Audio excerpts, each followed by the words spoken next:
Good morning everyone, welcome to my channel and it's me again, ang inyong chismosong ka-Alda Vlogger. So gusto ko munang magpasalamat sa inyong lahat sa mga walang sawang tumatangkilik, nanonood, sumusuporta at sumusubaybay ng mga content ko dito sa aking YT channel. So eto wag ninyong babaktawan o lalaktawan tong ating main topic ngayong araw. I'm sure na hindi ninyo pagsisisihan na pinanood nyo to mula umpisa hanggang hulihan, and syempre huwag kayo mag-i-skip ng segment, buuin nyo to start to finish. Kaya eto na, dumako na tayo sa ating main topic for today's video. Kitang kita naman guys, lahat ng ring na nakikita nyo dyan sa picture si Alden Richards mismo ang nagbigay, or si Alden talaga ang nagbigay kay Maine Mendoza. Ganyan niya kamahal ang misis niya. So eto na guys, watch this. Mamaya ipapaliwanag ko sa inyo ng buong buo. So eto na guys, watch this. At kung nakita nyo na ngayong recap, so once again si Titi o sa mga admins, so maraming salamat sa inyong lahat, lalong lalo na sa mga admins na nagtitiwala sa akin throughout the journey of mine dito sa YouTube channel ko. So maraming salamat, at sa mga nagbibigay sa akin ng updates, thank you so much. So eto na, dumako na tayo sa ating main topic for today's video. Like what I said earlier, gaya nga nung sinasabi ko kanina, di ba, ganito kamahal ni Alden Richards si Maine Mendoza. Lahat yan guys, lahat ng makikita ninyo kay Alden or kay Maine na singseng, wag na kayong magtaka, si Alden Richards ang may bigay niyan. Isipin ninyo lahat ng wedding ring meron si Maine, band ring, engagement ring, lahat ng ring meron siya. Lahat ng ring, it symbolizes love, and syempre lahat ng mga singsing niya, no, galing kay Alden. And guys, diba, ibig sabihin yan, si Alden lang talaga ang nakaka-afford yan para sa babaeng mahal niya, at para sa babaeng minamahal niya. Ganon siya kagalante pagkadating kay Maine, diba? Bakit? May nabalita ka na ba kayong binigyan ni Alden Richards ng mga ganyang singseng? Diba wala pa? Or should I say, wala na talaga, dahil si Maine lang talagang nakaka-receive ng mga ganyan. Diba? At kung napapansin niyo dati guys, kung napapansin niyo kung nanonood kayo dati ng dating show na kinabibilangan ng dalawang couple, na sila din namang dahilan kung ba't naghiwalay ang couple sa on cam. So mapapansin niyo guys, every dating ni Allen may bagong singsing si Maine, diba? Punong-puno na yung kamay na Maine. Yun talaga guys yung napapansin ko noon, na diba, tatlong kamay niya, or diba, isang kamay niya, yung middle finger niya may dalawang singsing. Yung isa ay nalalaglag, tas yung isa ay nakaharang para hindi malaglag yung isa, diba? Yung isa maluwag sa kanya, diba? At magtataka ka, at syempre guys,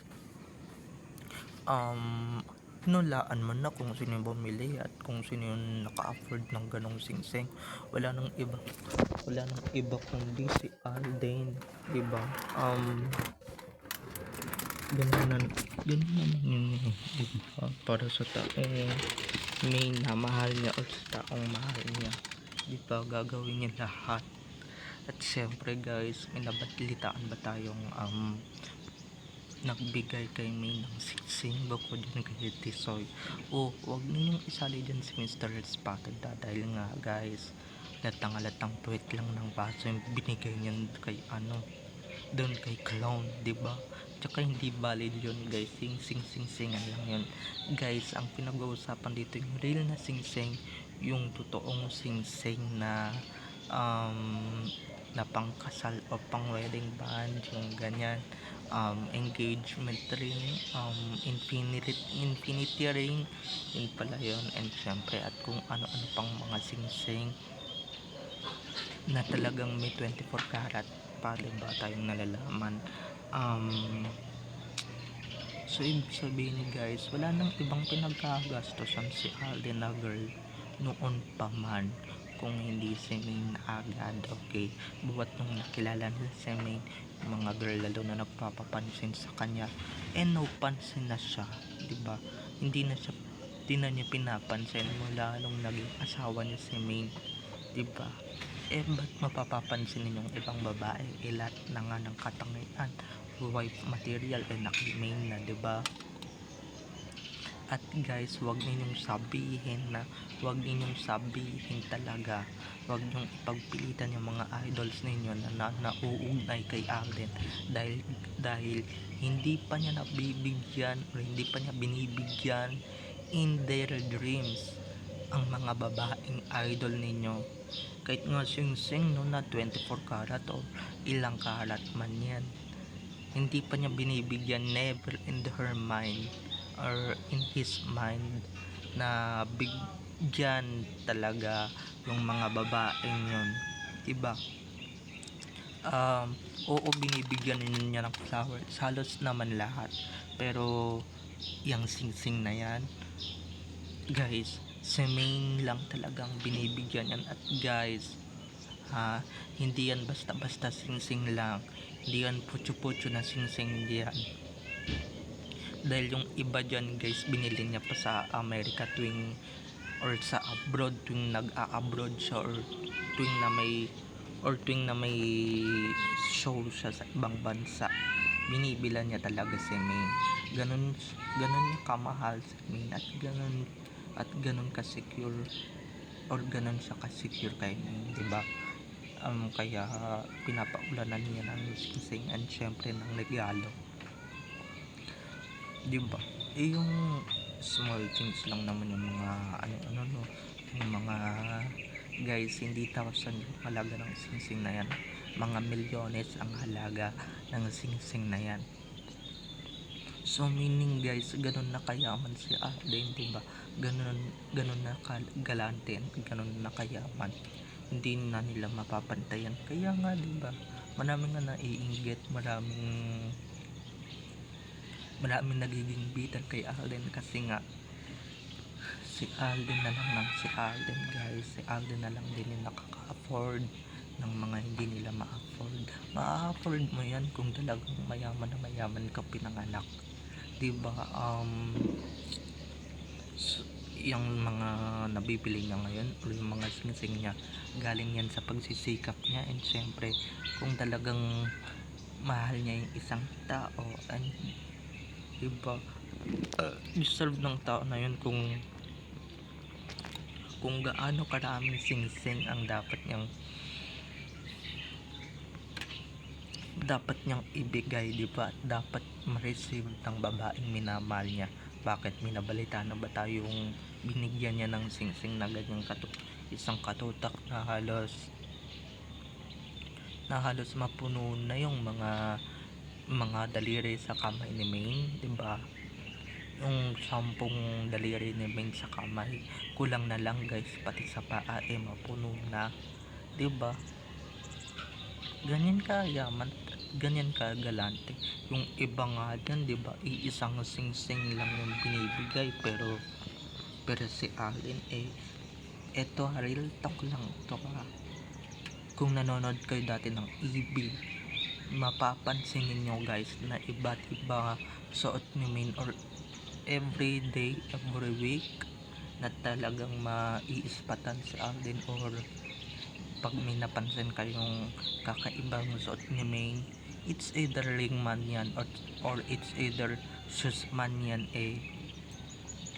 diba? Mapapaisip ka, sino nagregalo niyan, sino bumili niyan, sino kaya yung guy na bumili kay, or sino kaya yung guy na nagregalo ka, diba? Gaganon ka agad.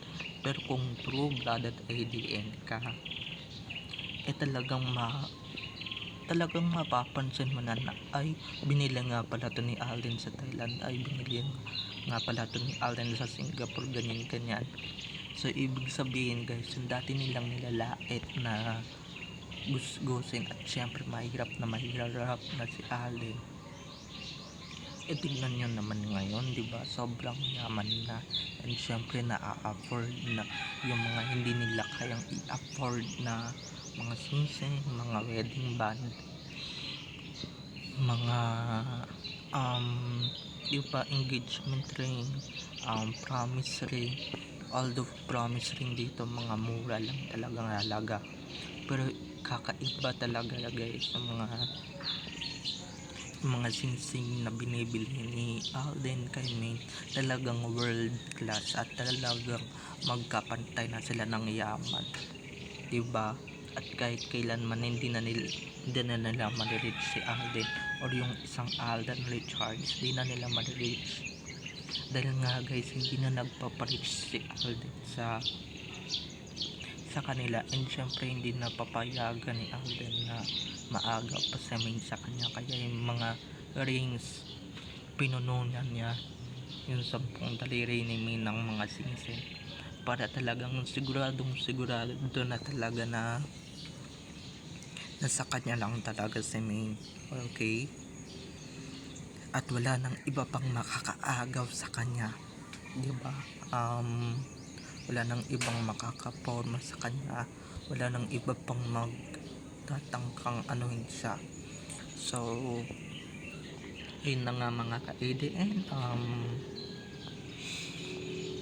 grabe no, iba't na talaga levels ni Alden. Kung lalaitin nyo pa siya, wow, di ba? Ano naman yung bag, di ba? Fake news lang naman yung bag issue na yon, diba? Ba't magre-regalo si Alden ng ganon, diba? Dun sa babaeng halatang halata naman na scripted, diba?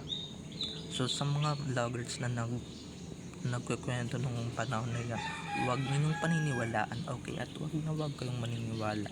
Ang sungat-sungat nyo na lang talaga kung maniniwala kayo sa mga fake news na yan, okay? So, bye-bye na mga ka-ADN. I love you all. Have a nice day. Keep safe and God bless. So, have a nice day. Keep safe and God bless. Bye-bye everyone. Enjoy watching. Bye-bye.